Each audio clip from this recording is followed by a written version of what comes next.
Somewhere in southern China, a city is being born that should not be possible. It already holds more people than Germany. Its economy is already bigger than Canada's entire country.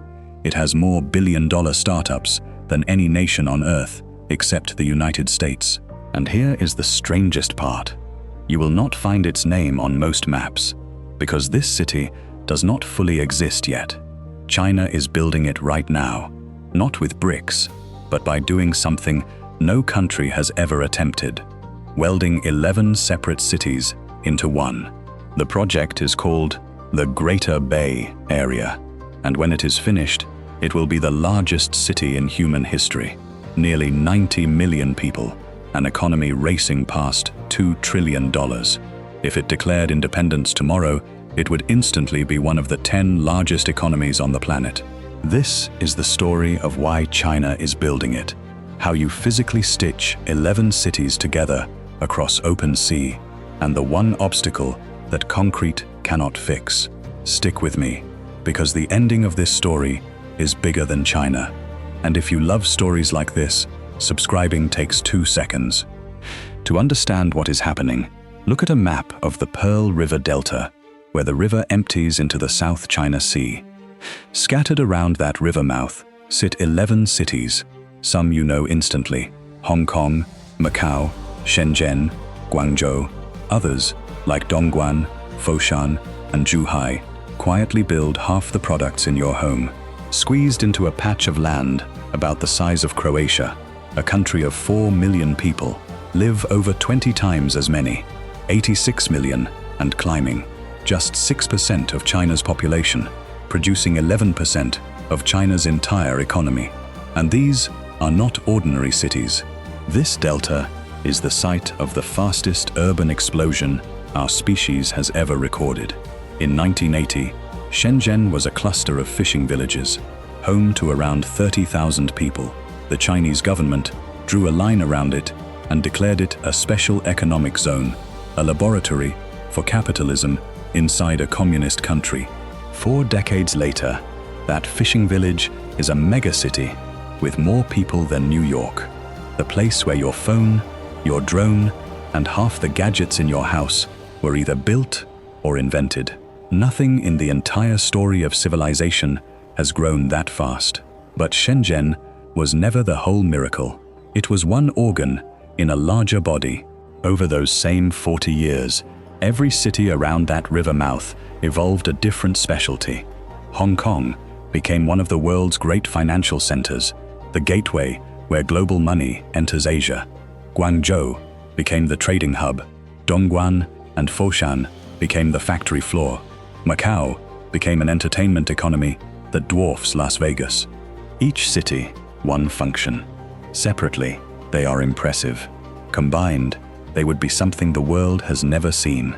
A single urban organism with Wall Street's money, Silicon Valley's brains, and the world's workshop, all inside one city limit. China looked at that map and reached the obvious, audacious conclusion. Stop treating them as 11 cities.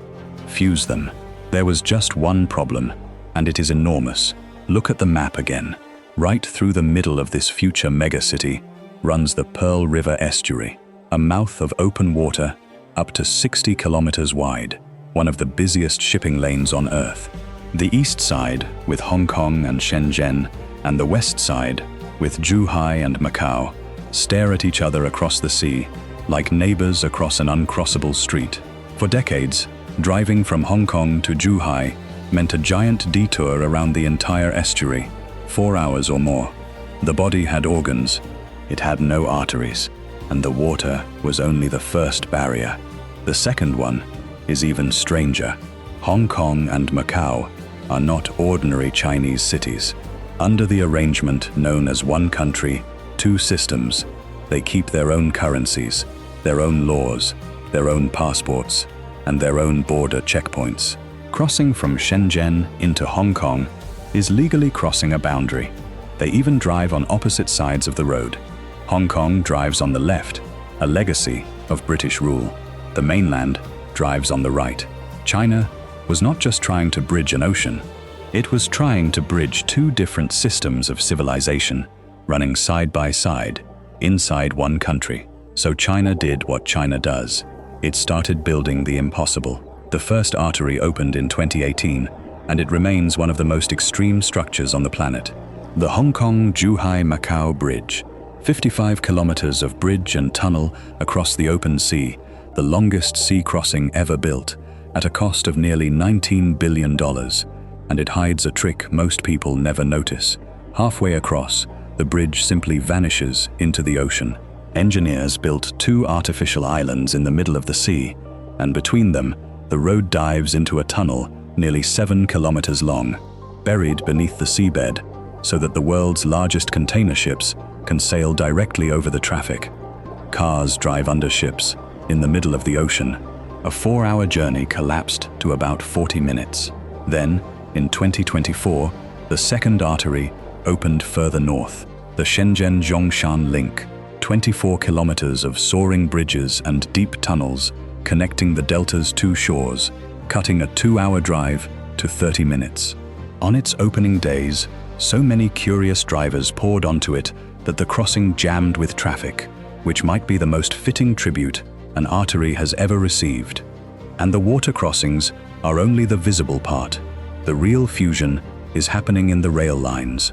A high-speed train now runs from central Hong Kong directly into Shenzhen in around 15 minutes and onto Guangzhou in under an hour. Intercity rail lines are spreading across the delta like veins, and metro systems have begun doing something almost unheard of, crossing city borders, so that a subway ride can start in Guangzhou and end in a neighboring city as if the boundary did not exist. Planners call the goal the 1-hour living circle. Every major point in this 11-city body, reachable from every other, within about an hour. Stop and absorb what that means for an ordinary person. A young engineer can now live in Zhongshan, where an apartment costs a fraction of Shenzhen prices, and commute across the sea to a Shenzhen tech job. A Hong Kong banker can reach a factory floor in Dongguan faster than many Londoners reach their office. Millions of people are quietly beginning to live in one city and work in another, the way someone in Brooklyn works in Manhattan. The moment that becomes normal, the boundaries between these cities stop being real. They become neighborhoods. The economic results are already visible.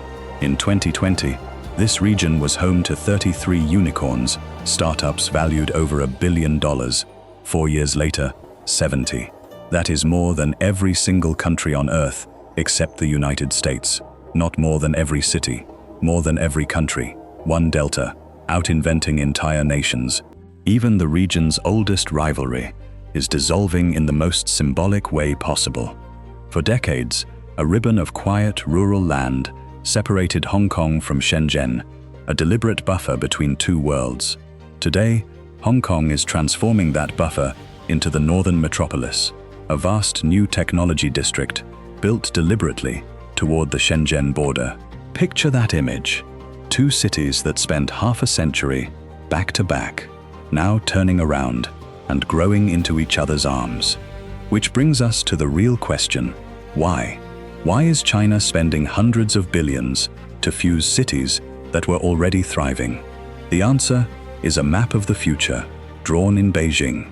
China's planners studied how the world's richest regions actually work, and they noticed something. America's power does not come evenly from 50 states. It comes overwhelmingly from a few clusters: the San Francisco Bay Area for technology, New York for finance. Japan's engine is Tokyo Bay, so China set out to build its own Bay Area at Chinese scale. The San Francisco Bay Area holds under 8 million people.